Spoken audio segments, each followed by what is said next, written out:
Watukufu Timwezini, Maraba Ivro Mlionawas. Bonsoir à tous et merci de nous retrouver pour ce nouveau journal. Zikizora Zikidzambe Lileo, Shama Mlezi Yakolaiki Wanchu Kaweni, Matsonga Wajasira Nazi Prizi Yao, Nersijo Malidza Nadza Yao, Espagne. Et dans les titres de ce vendredi 24 septembre, le premier espace de vie affective, relationnelle et sexuelle a été inauguré. Il permet à chacun de trouver de l'aide et de l'information sur des questions liées à la sexualité, au couple et aux violences, découvertes dans cette édition.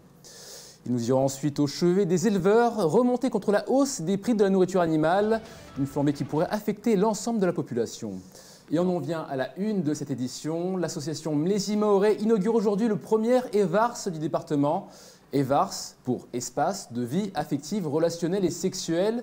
C'est un lieu d'écoute situé à Kaweni et ouvert à tous ceux qui souhaitent s'informer sur des sujets délicats comme la contraception, les infections sexuellement transmissibles ou encore les violences et même trouver de l'aide en cas de crise conjugale. Yusra. Shamaya Mlezi Maoré yako karibisa madomana ya sosiali na majumba ya handa ya EVARS. Ivayo yo vahanu amba mtsopara mwalague mwa volwe chongo mtsa muzijwe asiri masanamwe na Ivan Rakotovao. Le dispositif est déjà en activité depuis l'année dernière, mais l'espace de vie affective, relationnelle et sexuelle n'est inauguré qu'aujourd'hui. Désigné aussi par son acronyme EVARS, cet espace géré par l'association Mlezi Maoré se veut un lieu d'écoute et d'information ouvert aux familles. Ivasini bahani kwamba mwanadamu mtu mama au mtu baba atupara majabu ya husu chungu nyingi tu za mtu baba na mtu mama mwana baba ni kama mwanamtabu budao maana mtu wasujua au mtu mbole bubuda au mtu mmea bubo au vamalalawi kwamba mtu amorenga kamera tunguzu pia mtujo para majabu harma nyumba EVARS yetu. Pour ce faire, Mlezi Maoré a mobilisé une équipe de travailleurs sociaux chargés d'accueillir les usagers. Fukolini vanu wasiula heki watu amba wataha wahadisi tongo zao hasiri wala watu wasuzijwe de vanu maana watu wala hekio watu manu wawami conseil conjugal et familiali rina na psikologu wa mtu aluna weka vanu amula warna na médiatrice familiali na assistance sociale watu la heki wapia de vanu. Les EVARS sont déjà répandus sur le territoire national. Celui-ci, situé à Kaweni, est le premier à Mayotte, porté par l'ARS et la préfecture à hauteur de près de 200 000 €. Yahanda ya bulwa de kamu ya mlezini haya mohon tena bulwa yankina har majumba la lakfav majumbani ya muhimu demana isifanya namna amba kula mtu atoshinda aje ajatahe information aelezwe shtongo wala kusapatana na sio za mtumshe ya maisha ya mtu baba na mtu mama alati sipo onda l'hôpitalier usipo enda PMI har majumba ya tongo za l'hôpital. Et pour toucher une grande partie de la population, les équipes de la structure sortent régulièrement des murs pour des actions de sensibilisation. Oui, nous intervenons dans les associations, dans les différents établissements scolaires, collèges et lycées. Avec l'affiche et tout, et notre kakemono, les gens sont attirés par l'affiche, ils viennent nous voir, ils nous demandent qu'est-ce que c'est, qu'est-ce que vous faites là, c'est quoi comme projet et tout, on leur explique et tout, et ça leur plaît. Après, ils nous demandent d'intervenir après une prochaine fois. Désormais officiellement lancé, l'EVARS de Mlezi Maoré entend monter en puissance. Rien que l'an dernier, plus d'1 millier de personnes ont été touchées par ces actions. Yo jumba yalio Kaweni isi jobulo akula mtu atota volo maelezo zapatana na sua ya wantwashe au za nyanzo na Imaoré pia utopara majumba maili moja Kaweni moja Kavani na Lakfav. On continue de parler de vie sexuelle avec cette grande campagne en faveur de la contraception, Ivan. Oui, et elle se nomme Ma contraception, mon choix. Elle est portée par l'ARS et le réseau périnatal de Mayotte. Leur action s'inscrit dans le projet régional de santé qui prévoit notamment la garantie d'un accès pour les femmes et les hommes aux méthodes de contraception. Les autorités espèrent ainsi recréer une mobilisation massive à l'image de la campagne 1, 2, 3 basse. Mahafalia ma contraception mon choix yo ivingwa na ARS watsawaeleze wantu elimchu lazimu ajipange para ajue unono ya maisha na mabalidio ya udza maelezo na Leslie Vimene. À Mayotte, la campagne 1, 2, 3 basse a marqué toute une génération. Aujourd'hui, les Maorés font moins d'enfants et la fécondité est portée par des femmes de nationalité étrangère.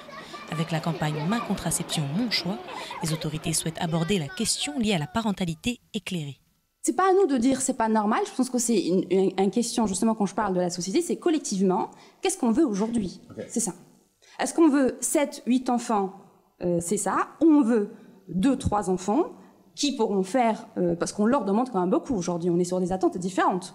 Pourquoi on veut faire 7, 8 enfants? Donc il y a eu justement cette enquête-là qui évoquait qu'il y avait des raisons, enfin les gens ils ont aussi leurs raisons. Maintenant aujourd'hui, on regarde de l'évolution du contexte, qu'est-ce qu'on veut réellement? Nous, ce qu'on se dit, c'est que c'est un investissement, voilà, donc il faut dire avec quels moyens on y va, est-ce qu'on a la capacité de faire ou pas, vers où on tend. On veut que ces jeunes-là, et on est tous d'accord, on veut que des jeunes, ou nos enfants en tout cas, accèdent à une éducation, qu'ils puissent accéder à un emploi, qu'ils puissent faire des choix en tout cas meilleurs que les nôtres. Donc c'est un peu ça l'idée. Mais ça se réfléchit, ça se décide maintenant et il y a des moyens qui le permettent. Cette campagne s'adresse aux adultes mais également aux adolescents. L'année passée, 415 enfants sont nés de mères mineures à Mayotte, dont 90 de mamans ayant moins de 15 ans. L'ARS, le REPEMA, mais aussi le rectorat ont décidé de sensibiliser à la contraception dès le plus jeune âge.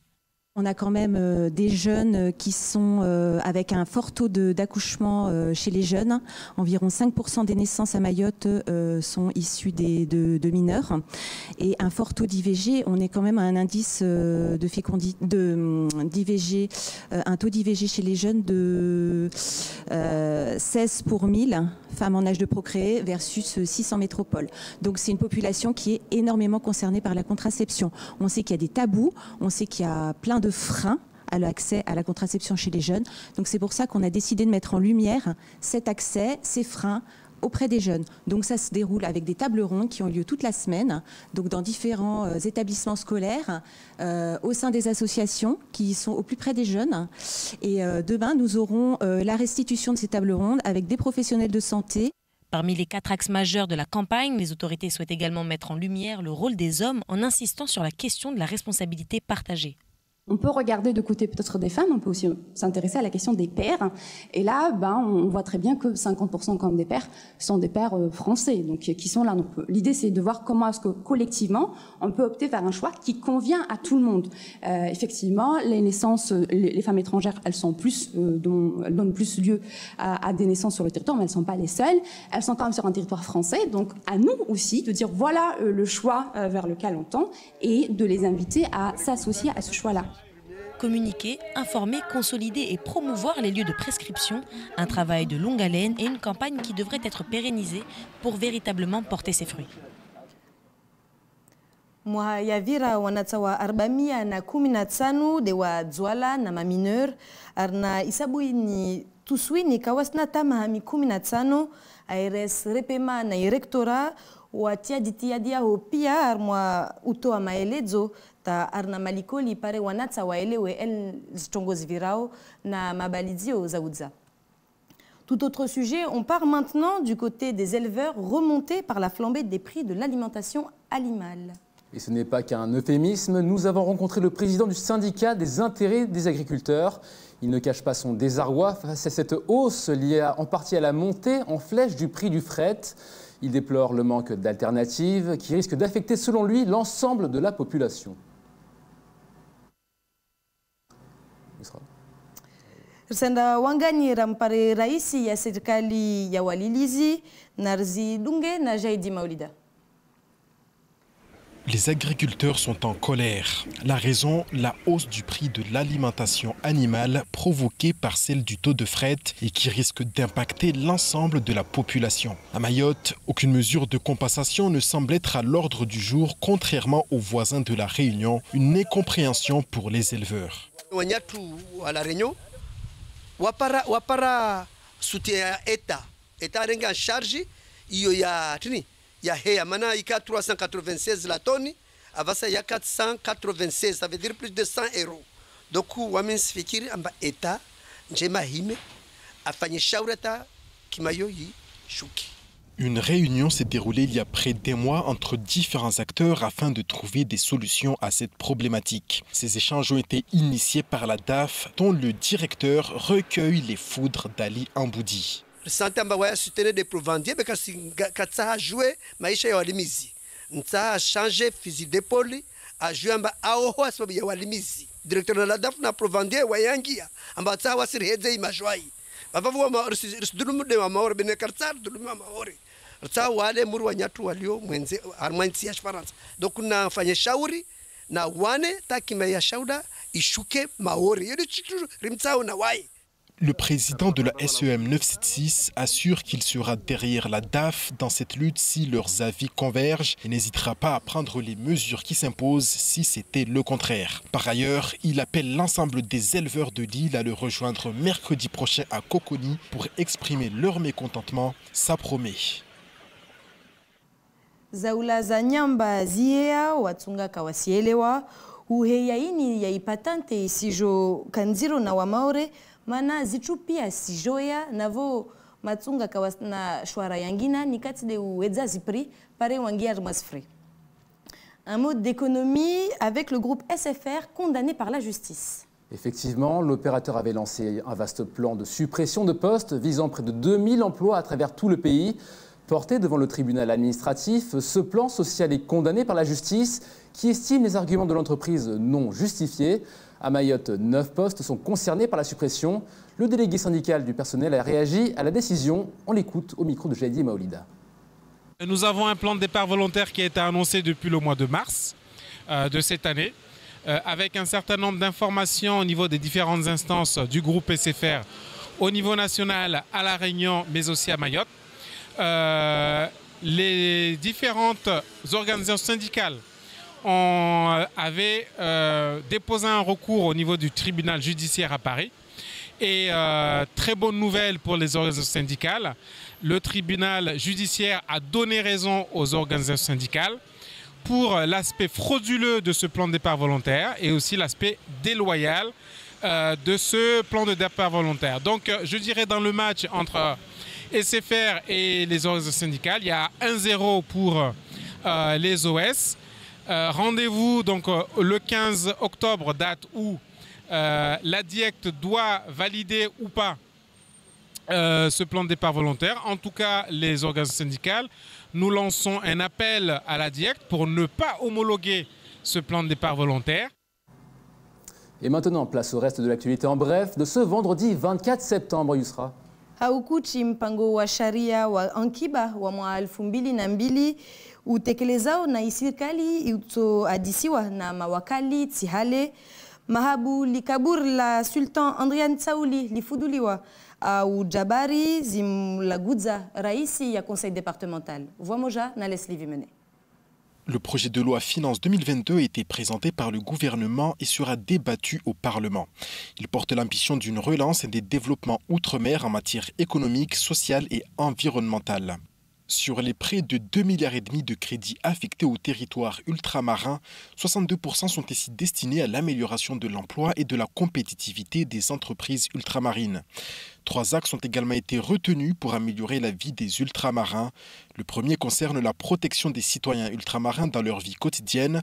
Le second comprend un accompagnement des collectivités locales dans leurs projets d'investissement dans les infrastructures publiques.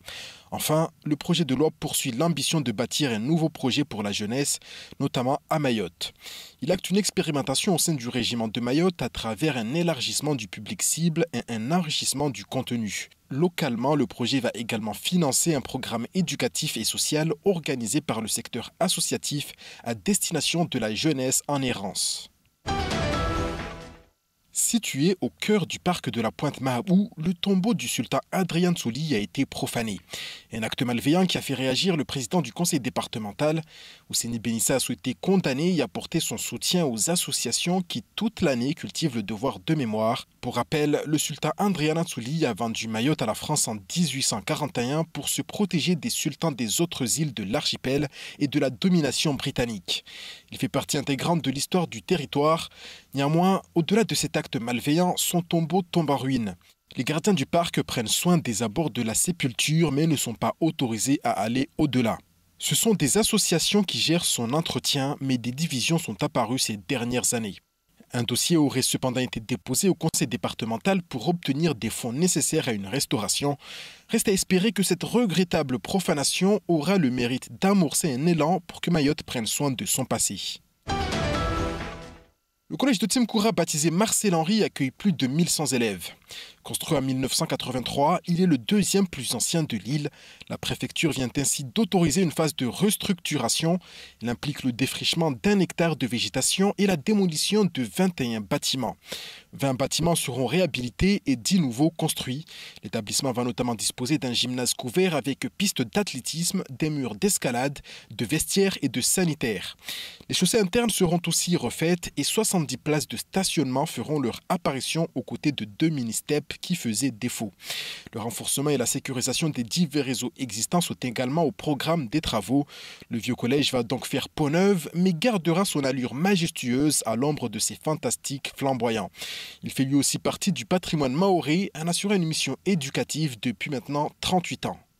Et c'est ainsi que s'achève cette édition. Merci de nous avoir suivis. Lundi, vous retrouverez Yousra Ahmad Ali et Jaidi Maoulida dès 19h. D'ici là, passez un excellent week-end sur Kwezi.